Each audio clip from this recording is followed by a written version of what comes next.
Cell wall, the outer covering of sales.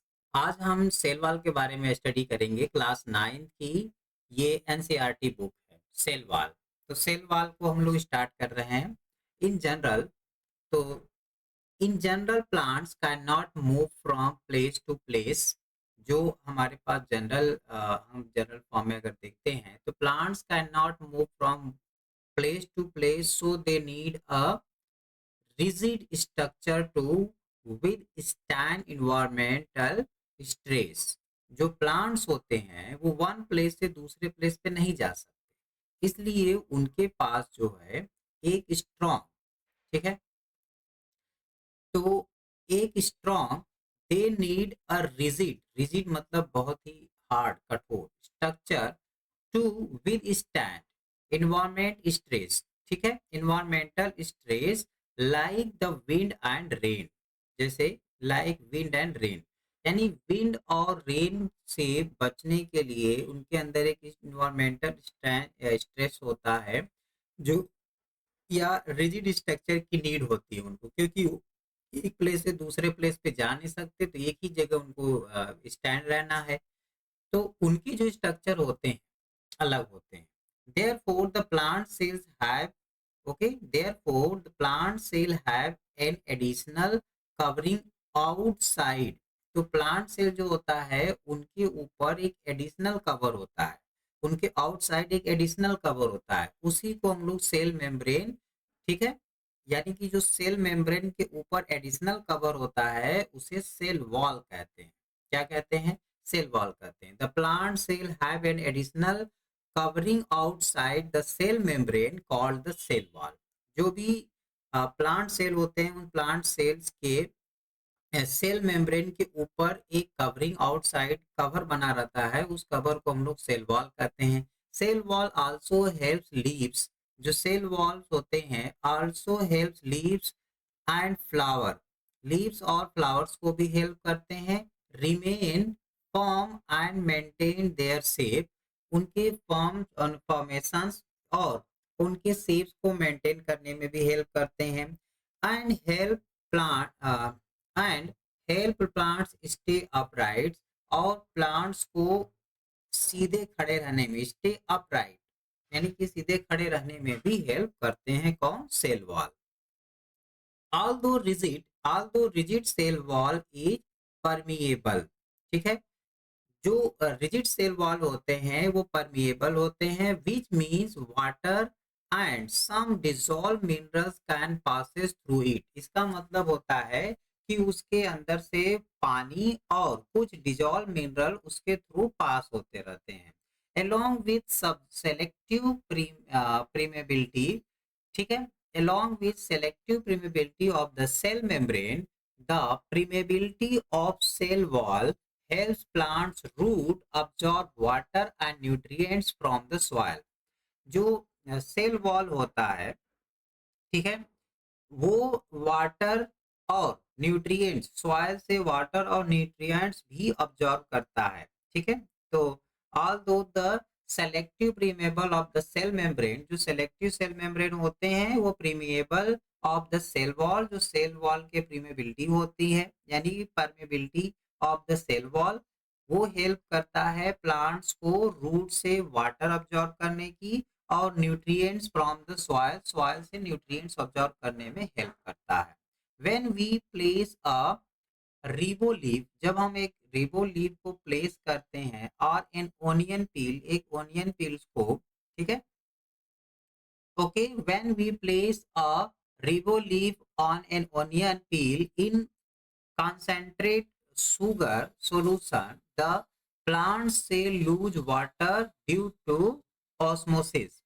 जब आप रेबो यानी कि रियोलीफ या ओनियन पील्स को एक कंसंट्रेटेड शुगर सॉल्यूशंस में डाल देते हैं, तो जो सेल होता है, ठीक है, plant cell lose water due to osmosis, जो प्लांट सेल होता है वो वाटर को लूज करता है अपने ऑस्मोसिस रीजन की वजह से।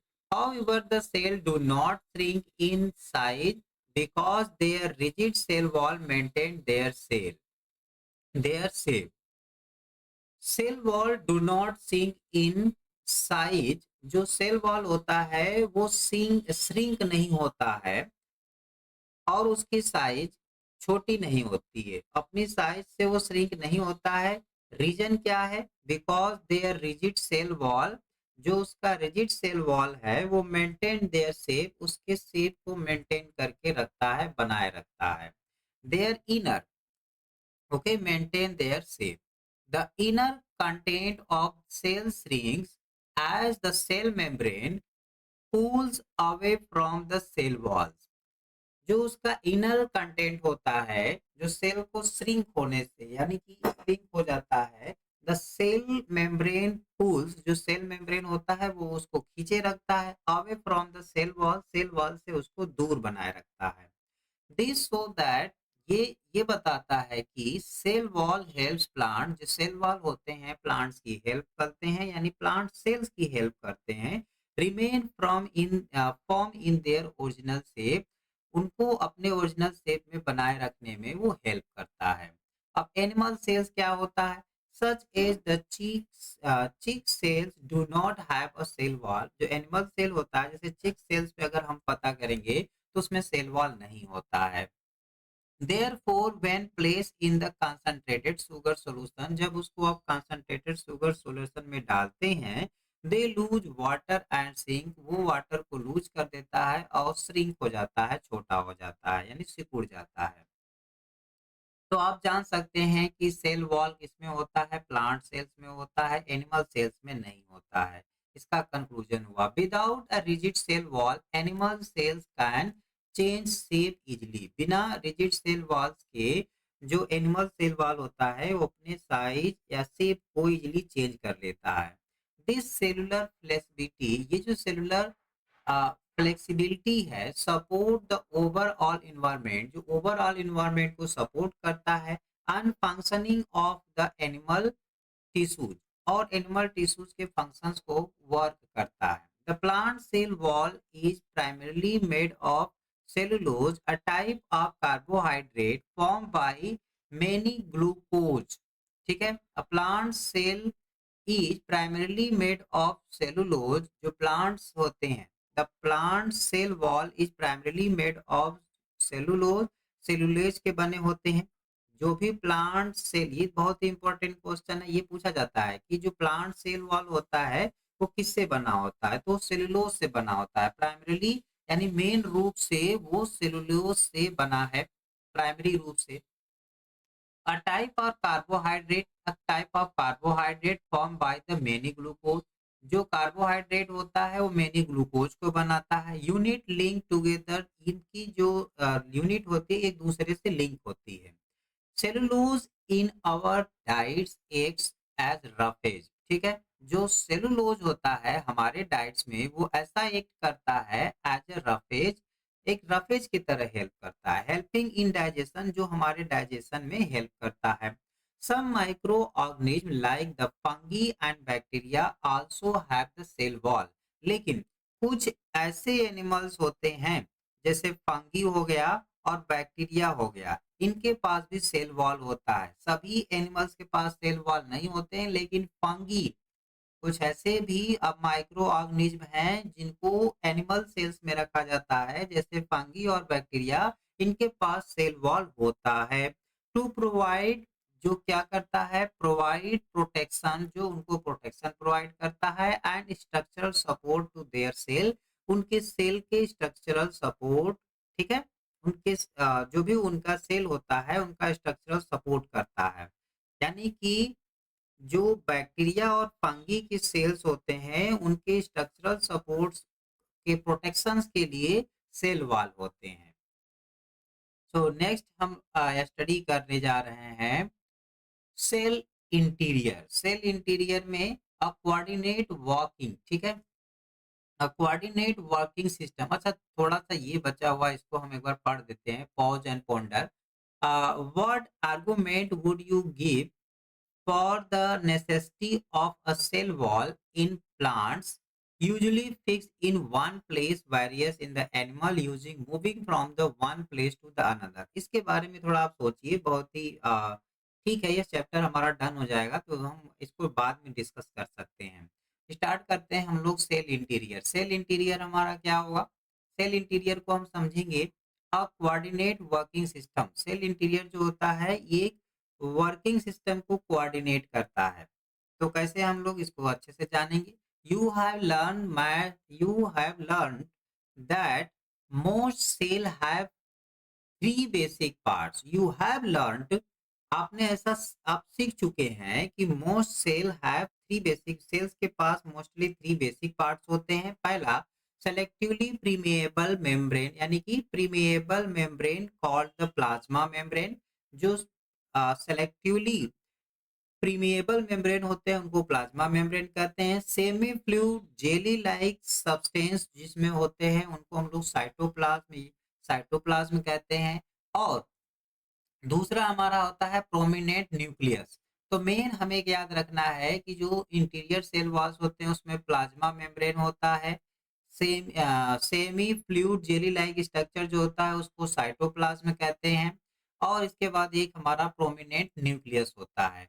तो in addition to nucleus, the cytoplasm contains several subcellular components called the organelles. जो ऑर्गेनेल्स होता है, ऑर्गेनेल्स क्या कहेंगे, यानी कि साइटोप्लाज्म अपने पास जो है कुछ सेवरल कंपोनेंट रखता है जिसको ऑर्गेनेल्स कहते हैं। along with sub substance present in it, most of which are only visible with electron microscope. ये तभी दिख सकते हैं जब हमारे पास इलेक्ट्रॉन माइक्रोस्कोप होंगे, तब इनको हम देख पाएंगे।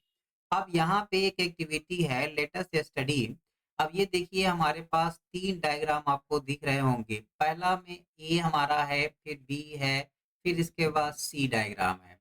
ए में आप देख सकते हैं ये टाइपिकली बैक्टीरियल सेल है। बी हमारा है टाइपिकली प्लांट सेल, ये प्लांट सेल है। और सी हमारा है टाइपिकली, ठीक है, टाइपिकल एनिमल सेल। ठीक है, तो ये टाइपिकल बैक्टीरियल सेल है, टाइपिकल प्लांट सेल है, टाइपिकल एनिमल सेल है। यानी ये काइंड्स ऑफ बोल सकते हैं कि ए में हमारे पास बैक्टीरियल सेल है, बी में हमारे पास प्लांट सेल है, सी में हमारे पास एनिमल सेल है। तो अब इनके नेम भी याद रख लीजिए। देखिए ये हमारा क्या है, साइटोप्लाज्म। यहाँ पे जो दिख रहा है इसको साइटोप्लाज्म कहेंगे। इसके इनसाइड जो है वो हमारा न्यूक्लियाइड है। और यहाँ पे जो आपको दिख रहा है वो राइबोसोम है। ये जो हमारा ग्रीन से यहाँ इंडिकेशन किया गया है इसको सेल वॉल कहेंगे। और प्लांट सेल में ये हमारा सेल वॉल जो ग्रीन होता है, ग्रीन के अंदर ये जो ग्रीन वाला सेक्शन आपको दिख रहा है इसको प्लांट सेल में क्लोरोप्लास्ट कहते हैं। इनसाइड का ये जो आपको दिख रहा है ये वैक्यूल होता है। इस तरह से इस साइड आपको जो फिर से यहाँ पे जो दिख रहा है सेक्शन, इसको कहते हैं सेल मेम्ब्रेन। और ये सेल मेम्ब्रेन हमारा एनिमल सेल में भी होता है। यानी ये जो आउटर लेयर हमारा जो दिख रहा है इधर, आउटर लाइन जो जा रही है वो हमारा सेल मेम्ब्रेन है। और इसके इनसाइड जो ये ब्लू कलर का इसमें दिखाया गया है इसको वैक्यूल कहते हैं। और ये जो आपको ग्रीन कलर का स्ट्रक्चर दिख रहा है इसको लाइसोसोम कहते हैं, किसमें, प्लांट सेल में। तो देखिए एनिमल सेल में भी न्यूक्लियस होता है, प्लांट सेल में भी न्यूक्लियस होता है। एनिमल सेल में न्यूक्लियस और न्यूक्लियाई दोनों होते हैं, प्लांट सेल में भी। यानी प्लांट्स और एनिमल दोनों में न्यूक्लियस एंड न्यूक्लियस। ठीक है, देखिए ये न्यूक्लियस ये भी है और ये न्यूक्लियोलस यानी न्यूक्लियोलस है। दोनों हमारे प्लांट सेल और एनिमल सेल्स दोनों में होते हैं। इसके बाद एंडोप्लाज्मिक रेक्टम होता है, प्लांट और एनिमल दोनों में होते हैं। माइट्रोकांडिया दोनों में होते हैं, प्लांट्स और एनिमल दोनों में होते हैं। साइटोप्लाज्म प्लांट और एनिमल दोनों में होते हैं। गोल्गी बॉडी भी प्लांट और एनिमल सेल दोनों में पाए जाते हैं। सो यस्टडी 1 2 3 यहाँ पे आप देखिए यस्टडी यानी कि फर्स्ट है, study the given diagram of the bacteria cell, a plant cell and animal cell in figure 2.1 A B and C, जिसको हम लोग 2.10 भी बोल सकते हैं। ऑब्जर्व द डिफरेंट, ठीक है, observe the different structure present in each them, सबको अच्छे से ऑब्जर्व करना है। Record your observation in table 2.1 में अब आपको रिकॉर्ड करके लिखना है। अब समझते हैं बैक्टीरियल सेल। जो बैक्टीरियल सेल होता है, a bacterial cell lack a well defined nucleus. जो बैक्टीरियल सेल हमारे होते हैं वो हमारे पास क्या होते हैं, cell lack a well defined nucleus and membrane bound organelles, जिसको हम लोग बोलते हैं organelles surrounded by their own membrane, such cell are called the prokaryotic cells. ऐसे सेल्स को हम लोग क्या कहते हैं? प्रोकैरियोटिक सेल्स कहते हैं। इसका मतलब होता है प्रिमिटिव एंड कार्योन। ठीक है, जो हमारा प्रो मीन्स होता है उसका मतलब प्रिमिटिव होता है, और क्रियोन मीन्स जो होता है उसका मतलब हमारा होता है न्यूक्लियस। ठीक है, तो जो बैक्टीरियल सेल होते हैं वेल डिफाइंड न्यूक्लियस और मेम्ब्रेन बाउंडेड होते हैं, जो जो बाउंडेड ऑर्गेनेल्स होते हैं, जिनको प्रोकैरियोटिक सेल कहते हैं। तो प्रो मीन्स होता है प्रिमिटिव और क्रियोन्स मीन्स होता है न्यूक्लियस, जिसमें प्रिमिटिव न्यूक्लियस होता है उनको प्रोकैरियोटिक सेल कहते हैं। तो prokaryotic cell most cellular activities take the place directly in the cytoplasm. इसका सबसे ज्यादा एक्टिविटी जो होता है वो साइटोप्लाज्म में होता है। In contrast the plant animal cells have a, in contrast example, यानी एग्जांपल के लिए जो प्लांट और animal cells have the well defined nucleus, जबकि प्लांट और एनिमल सेल्स में वेल डिफाइंड न्यूक्लियस होते हैं and the several membrane bounded organelles होते हैं। और कुछ ऐसे हमारे पास ऑर्गेनेल्स होते हैं जो मेम्ब्रेन से, सेल मेम्ब्रेन से बाउंडेड होते हैं यानी घिरे होते हैं। Such cells are called the eukaryotic cells. इस टाइप के सेल्स को हम लोग यूकैरियोटिक सेल्स कहते हैं। ठीक है, तो क्लियर हो गया कि जो बैक्टीरियल सेल होता है वे वेल डिफाइंड न्यूक्लियस और मेम्ब्रेन बाउंडेड ऑर्गेनेल्स होते हैं, लेकिन जो हमारे पास यूकैरियोटिक्स होते हैं उनमें प्लांट और animal cells have the well defined nucleus, वो न्यूक्लियस ही वेल डिफाइन होता है, यानी सेवरल मेम्ब्रेन से बाउंडेड वो होते हैं लेकिन उसके अंदर जो न्यूक्लियस है वो वेल डिफाइन होते हैं। And such cells are called the eukaryotic cells. ऐसे सेल्स को यूकैरियोटिक, जैसे यू मीन्स होता है ट्रू एंड क्रेयॉन मीन्स होता है न्यूक्लियस, उसमें प्रो मीन्स होता है प्रिमिटिव और इसमें यू मीन्स होता है ट्रू। उसमें प्रिमिटिव न्यूक्लियस होते हैं और इसमें ट्रू न्यूक्लियस होते हैं। ठीक है, तो more detail of the characteristic of prokaryotic and eukaryotic cell is given below. नीचे दिया गया है टेबल 2 अब देखिए यहाँ पे आप इस स्ट्रक्चर को फील कर सकते हैं। अब 2.2 में आप देख सकते हैं, अब यहाँ पे हमारे पास प्रिमिटिव न्यूक्लियस जो होता है, यानी जो प्रोकैरियोटिक सेल्स में प्रिमिटिव न्यूक्लियस प्रेजेंट होते हैं लेकिन यूकैरियोटिक सेल्स में अब्सेंट होते हैं, नहीं पाए जाते हैं। Diameter of the typical cell, ठीक है, इसमें प्रोकैरियोटिक सेल्स में 1 to 10 माइक्रोमीटर होता है, इसमें 10 to 100 माइक्रोमीटर होता है। Number of cells in the organism में यूजली यूजली न्यू क्या होता है? यूनिसेलुलर होता है और कैन बी यूनिसेलुलर और मल्टीसेलुलर हो सकते हैं। मेम्ब्रेन बाउंड ऑर्गेनेल्स में अब्सेंट्स होते हैं और यूकैरियोटिक सेल्स में प्रेजेंट होते हैं। यानी कि प्रोकैरियोटिक सेल्स में मेम्ब्रेन बाउंड ऑर्गेनेल्स जो होते हैं वो अब्सेंट होते हैं, क्या होते हैं? नहीं पाए जाते हैं। इसमें यूकैरियोटिक्स में मेम्ब्रेन बाउंड ऑर्गेनेल्स जो होता है वो प्रेजेंट होता है, यानी चारों तरफ वो उसको बांध के रखता है। ये हमारा सेल मेम्ब्रेन का प्रोसेस। अब हमारे पास मेम्ब्रेन बाउंडेड न्यूक्लियस जो होता है प्रोकैरियोटिक सेल्स में फिर से एब्सेंट होता है और यूकैरियोटिक सेल्स में प्रेजेंट होता है। Which of the cell given in the figure 2.10 fall under the category of prokaryotic and eukaryotic cells, जो प्रोकैरियोटिक और यूकैरियोटिक सेल्स में होते हैं। रेडी टू गो बियॉन्ड, ठीक है, इसके ऊपर जाने के सोचने के लिए ये आपको दिया गया है। तो in eukaryotic cell a network of the fine members, यानी कि फाइन फाइबर्स होते हैं, एक फाइन फाइबर्स के नेटवर्क बने होते हैं from the cytoskeleton which provide the structural support, जो स्ट्रक्चरल सपोर्ट प्रोवाइड करते हैं and maintain the cell shape, cell shapes को मेंटेन करके रखते हैं एंड एनेबल सेल मूवमेंट।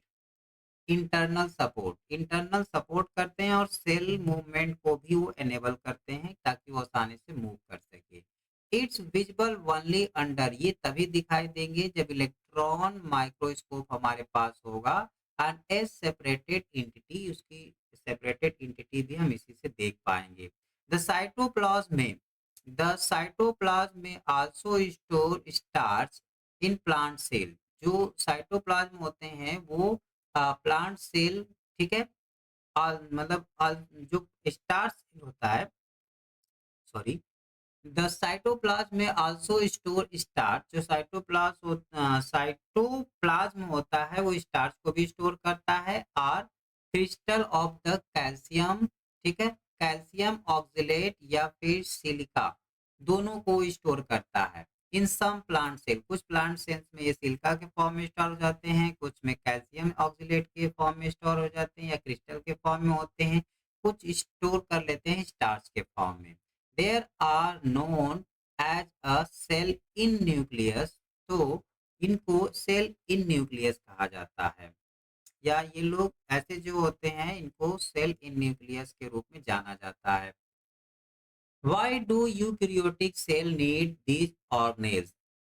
ये ऑर्गेनेल्स यूकैरियोटिक सेल्स को क्यों नीड होती है, या ऐसा क्यों वो लोग करते हैं? Why do eukaryotic cell need, जो यूकैरियोटिक सेल होते हैं उनको ये इन ऑर्गेनेल्स की नीड क्यों होती है, इनकी आवश्यकता क्यों पड़ती है? Eukaryotic cells carry out the various life process. जो यूकैरियोटिक सेल्स होते हैं वो वेरियस लाइफ प्रोसेस कैरी करते हैं in different cell organelles and independently at the same time पे ये इंडिपेंडेंट होते हैं। The cell organelles help in the building new materials, moving wastage and providing energy to the cell, और cell की एनर्जी को प्रोवाइड करते हैं। They work together to perform all functions of the cell. ये एक साथ मिलकर सेल के फंक्शंस का काम करते हैं। In other words, a cell is like a tiny living factory. दूसरे शब्दों में हम बोल सकते हैं कि जो सेल होता है वो एक टाइनी लिविंग फैक्ट्री होता है, with each of the parts doing a specific job. जो इस टाइप्स के होते हैं वो स्पेसिफिक जॉब करते हैं। Let us explore this specialized structure present inside a cell. चलिए एक्सप्लोर करते हैं इस टाइप के स्ट्रक्चरल को जो सेल के अंदर प्रेजेंट होते हैं। तो देखिए, न्यूक्लियस पहला हमारे पास क्या है, हम लोग न्यूक्लियस पढ़ेंगे। न्यूक्लियस को क्या कहेंगे? House of the coded instructions. Nucleus को क्या कहा जाता है? House of coded instructions. यानी कि नाम से कंफर्म हो जा रहा है कि न्यूक्लियस जो है वो एक इंस्ट्रक्शंस देता है। जो इसके पास कोडेड इंस्ट्रक्शंस होते हैं वो सबको इंस्ट्रक्शंस देता रहेगा। House of the coded instruction, इसको कोडेड इंस्ट्रक्शंस का घर कहा जाता है। Nucleus has a double layer. Nucleus के पास डबल लेयर कवरिंग सेल, ठीक है, डबल लेयर से कवर होता है, ठीक है, कॉल्ड द न्यूक्लियर मेम्ब्रेन, जिसको न्यूक्लियर मेम्ब्रेन कहेंगे। अगर इसका मतलब हुआ कि अगर न्यूक्लियस में डबल लेयर से कवर रहेगा तो उस टाइप को हम लोग न्यूक्लियर मेम्ब्रेन कहेंगे। और which has the pores that allow the transfer of material between the nucleus and the cytoplasm। जो उसके पास एक पोर्स होते हैं जो ये अलाउ करता है कि किसी भी मटेरियल्स को न्यूक्लियस के पास ट्रांसफर होना है या नहीं होना, यानी उसको अलाउ ये करता है। The nucleus is the dense round body in nucleus, ठीक है। The nucleus is the dense round body in the nucleus where synthesis of ribosome subunits take the place। जहाँ पे न्यूक्लियस जो होते हैं वो डेंस होते हैं। The nucleus is the dense round body in the nucleus. देखो, न्यूक्लियोलस जो होता है वो न्यूक्लियस में डेंस राउंड बॉडी होता है, where synthesis of the ribosome and subunit take place, जिसमें राइबोसोम के सब यूनिट का सिंथेसिस होता है या उसको सिंथेसिस करके उसका प्लेस ले लेता है। Synthesis of the ribosomal sub unit take place. जो सब यूनिट होती है उसकी प्लेस सिंथेसिस होकर राइबोसोमल ले लेता है। Where the synthesis of ribosomal sub units take the place, उसका प्लेस लेता है। एक बार फिर से इसको समझिए। The nucleolus is the denser round body.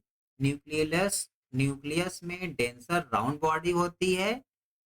यही जो है सिंथेसिस राइबोसोम सब यूनिट्स का प्लेस ले लेती है। This sub unit then these sub units then exist the nucleus to cytoplasm।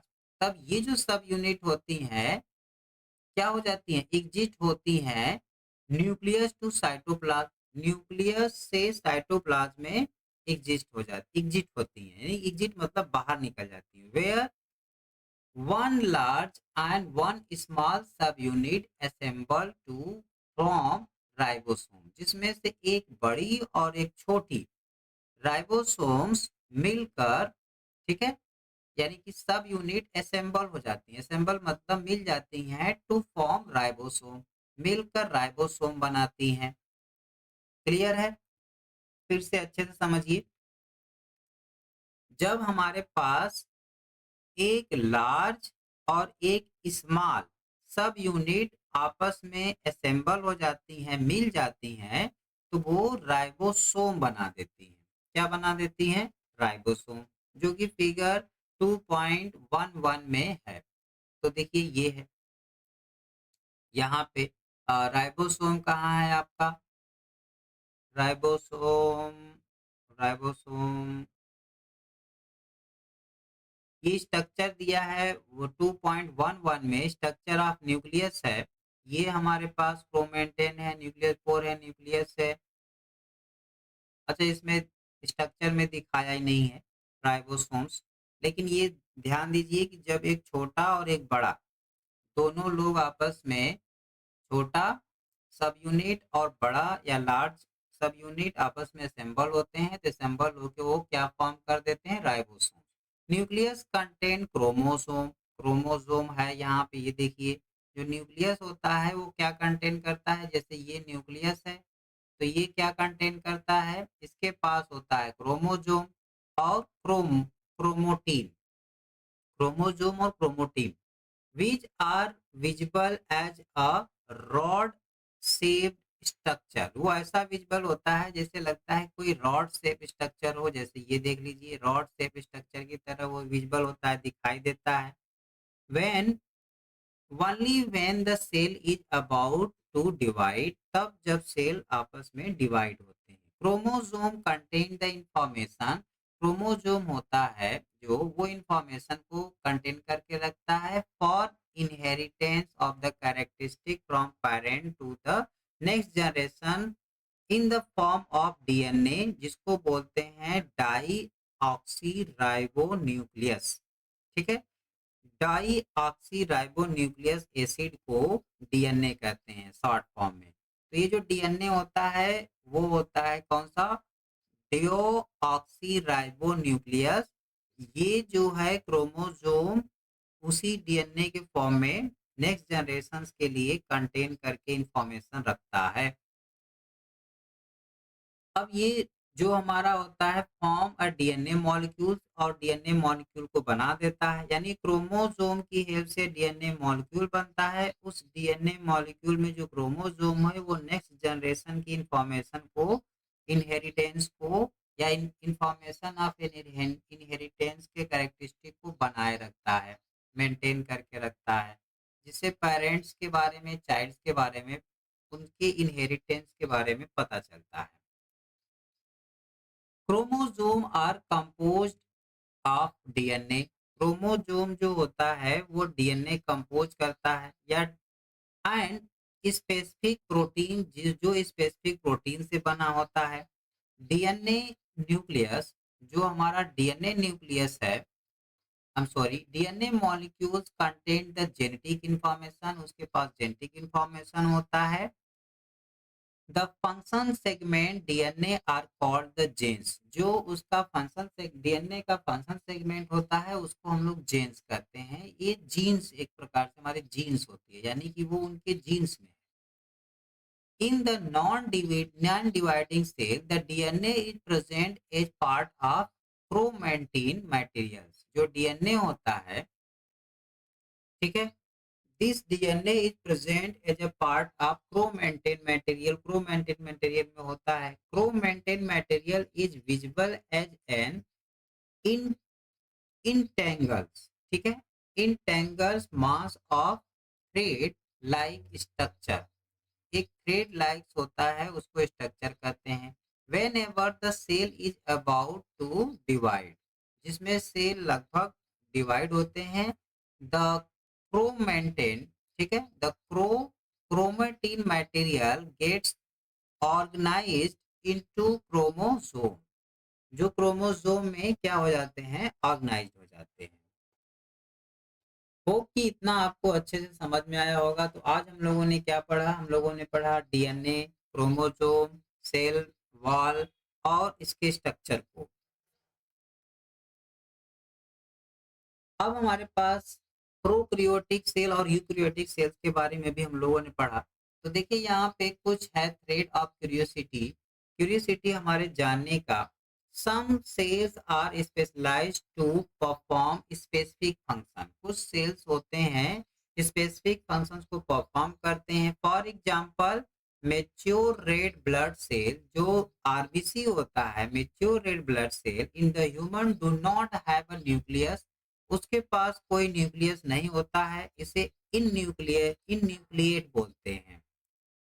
The absence of a nucleus provide more space for hemoglobin. जब उसमें क्या होता है, न्यूक्लियस नहीं होता है, तो वो इस ज्यादा स्पेस दे देता है. किसके लिए, हीमोग्लोबिन के लिए ज्यादा स्पेस दे देता है.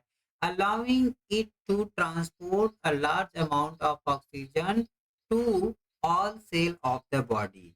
ये हमारे बॉडी में ज्यादा मात्रा में ऑक्सीजन सभी बॉडी के सेल तक पहुंचाने के लिए अलाउ कर देता है.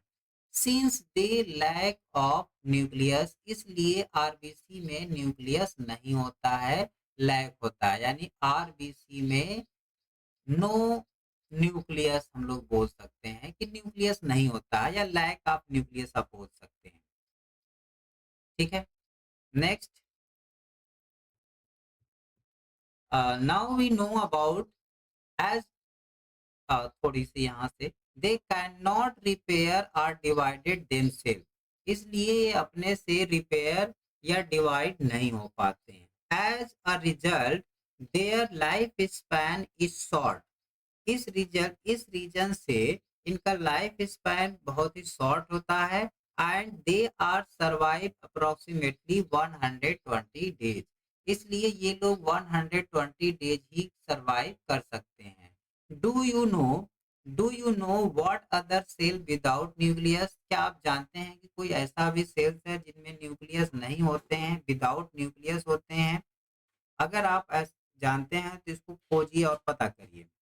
ठीक है, तो prokaryotic cell do not have a well defined nucleus. जो प्रोकैरियोटिक सेल्स होते हैं उनके पास वेल डिफाइंड न्यूक्लियस नहीं होता है. Their DNA is present as a single circular modules. इनका जो डीएनए होता है वो सिंगल सर्कुलर मॉड्यूल्स में प्रेजेंट होता है. Associate with specific protein. Specific protein से ये एसोसिएट होता है. The region contain this genetic material is called the nucleoid. ठीक है, जो रीजन इसमें होता है वो जेनेटिक मटेरियल्स का, उसको न्यूक्लियाइड कहते हैं. इतना आपको क्लियर हो गया होगा. नेक्स्ट पेज जो हमारा है उसको अब हम लोग अपने नेक्स्ट वीडियो में पढ़ेंगे. अब हम राइबोसोम द प्रोटीन फैक्ट्री, जो राइबोसोम प्रोटीन फैक्ट्रीज है, इसके बारे में अब हम अपने नेक्स्ट वीडियो में पढ़ेंगे. तब तक के लिए धन्यवाद.